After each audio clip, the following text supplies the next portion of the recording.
नमस्कार किसान भाइयों, स्वागत है आपका हमारे YouTube चैनल धाकड़ एग्रीकल्चर में।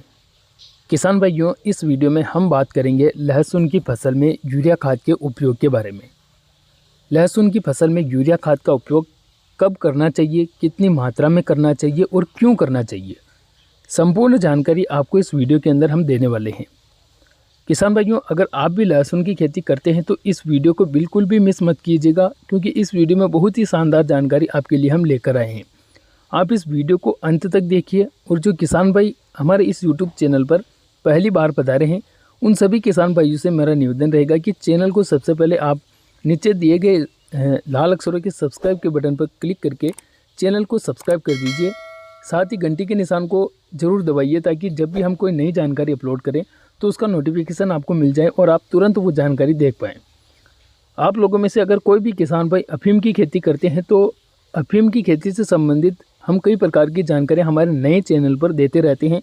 तो इस वीडियो के डिस्क्रिप्शन में हमने हमारे नए चैनल का लिंक डाल रखा है, आप वहां पर जाकर अफीम की खेती से संबंधित जानकारियां प्राप्त कर सकते हैं।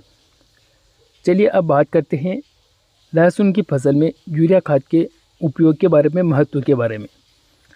देखिए किसान भाइयों, लहसुन की फसल को नाइट्रोजन की काफ़ी ज़्यादा मात्रा में आवश्यकता होती है। और किसान भाइयों, नाइट्रोजन की आवश्यकता हर एक फसल को पड़ती है, लेकिन अलग अलग फसल को अलग अलग मात्रा में नाइट्रोजन की आवश्यकता होती है। लेकिन लहसुन की फसल को ज़्यादा मात्रा में जो है नाइट्रोजन की आवश्यकता होती है। अब नाइट्रोजन की पूर्ति के लिए हम बुआई के समय पर NPK 12-32-16 या फिर DAP खाद का उपयोग करते हैं, लेकिन वह जो नाइट्रोजन हम देते हैं वह केवल हमारी फसल को 15, 20 या फिर 25 दिन तक ही मिल पाती है। उसके बाद में फिर से हमें उसके अंदर नाइट्रोजन की पूर्ति करने की आवश्यकता होती है।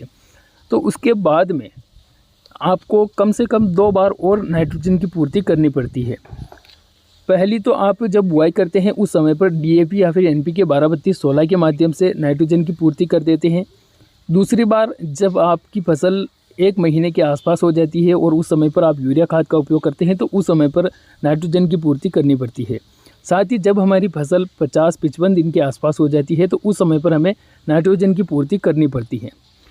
चलिए अब कुछ और विस्तार से बात करें तो जब हमारी लहसुन की फसल 25-30 दिन की होती है तो उस समय पर उसकी वानस्पतिक ग्रोथ होती है और लहसुन की फसल में पीलापन की समस्या सबसे ज़्यादा आती है। पीलापन की समस्या को 25, 30, 35 दिन की स्टेज पर कंट्रोल करने के लिए हमें यूरिया खाद का उपयोग करना चाहिए और उस समय पर हमें 25 से 30 किलोग्राम प्रति एकड़ के हिसाब से यूरिया खाद का उपयोग करना चाहिए। हालांकि यूरिया खाद के साथ में हमें कई प्रकार के और अन्य पोषक तत्व भी डालने पड़ते हैं, लेकिन इस वीडियो में हम केवल यूरिया खाद के बारे में बात कर रहे हैं। तो यूरिया खाद हमें 25 से 30 किलोग्राम प्रति एकड़ के हिसाब से 30-35 दिन की स्टेज पर पहली से दूसरी बार डाल देना चाहिए। अगली बार हमें जब हमारी फसल 45 से 50 या फिर 55 दिन के आसपास होती है तो उस समय पर यूरिया खाद हमें देना पड़ता है। उस समय पर भी हमें 25 से 30 किलोग्राम प्रति एकड़ के हिसाब से यूरिया खाद का उपयोग करना पड़ता है, क्योंकि उस समय पर जो पौधा है वो द्वितीयक अवस्था में चला जाता है और उस समय पर भी नाइट्रोजन की आवश्यकता पौधे को होती है, क्योंकि पीलापन की समस्या आती है और उस समस्या को ठीक करने के लिए हमें यूरिया खाद का उपयोग करना ही पड़ता है। तभी जाकर हमारी फसल अच्छी तरीके से ग्रोथ करती है और अंत में पैदावार अच्छी मिलती है। तो पहला तो आप बुआई के समय पर उपयोग करें, दूसरा 25-30 दिन की स्टेज पर, तीसरा 45-50 दिन की स्टेज पर यूरिया खाद का उपयोग करना चाहिए। जब आपकी लहसुन की फसल 60 दिन से ऊपर हो जाती है तो उसके बाद में आपको यूरिया खाद का उपयोग बिल्कुल भी नहीं करना चाहिए, क्योंकि उसके बाद में यूरिया खाद का उपयोग करते हैं तो उसका विपरीत असर होता है। उससे लहसुन का कंद फट जाता है, लहसुन में जो कंद होता है तना फट जाता है, कंद फट जाता है, तो वो सारी समस्याएं इसी की वजह से आती है। 60 दिन के बाद में हमें नाइट्रोजन की पूर्ति करनी तो पड़ती है, लेकिन नाइट्रोजन की पूर्ति हमें कैल्शियम नाइट्रेट खाद के माध्यम से करनी चाहिए।